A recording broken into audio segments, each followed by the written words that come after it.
ஈஸியாக அதே சமயத்தில் ரொம்ப டேஸ்ட்டான ஒரு டிஃபன் சாம்பார் எப்படி செய்கிறதுன்னு பார்க்கலாமா?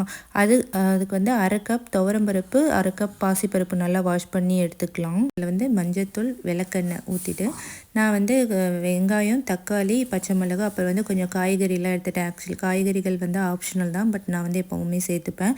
போட்டு நல்லா ப்ரெஷர் குக் பண்ணிக்கலாம். கேரளா மாதிரி குளிர் பிரதேசங்கள்லேயும் 8 மணி நேரத்தில் மாவு புளிக்கணும்னா நைட்டே மாவு அரைச்சி ஓவனில் வச்சு ஒரு 175 டிகிரி செல்சியஸ்க்கு 2 மினிட்ஸ் வச்சுட்டு அவன் ஆஃப் பண்ணிக்கலாம். காலையில் வந்து நமக்கு சூப்பராக புளிச்சிரும்.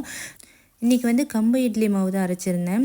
மெஷர்மெண்ட் வந்து 1.5 கப்பு கம்புக்கு 1 கப்பு இட்லி அரிசி, 1/2 கப்பு உளுந்து, அப்புறம் கொஞ்சம் வந்து வெந்தயம், அவ்வளோதான். எல்லா மில்லட்ஸ்க்குமே நான் இதே மெஷர்மெண்ட் தான் யூஸ் பண்ணுவேன். பருப்பும் காய்கறிகளும் வெந்ததுக்கப்புறம் கடைசியில் அதுக்கு ஒரு தாளிப்பு கொடுத்துட்டு கொத்தமல்லி எல்லாம் போட்டுட்டு கடைசியாக கொஞ்சம் சாம்பார் பொடியை கரைச்சி ஊற்றிட்டேன். இது வந்து வீட்டில் அரைச்ச சாம்பார் பொடி தான்.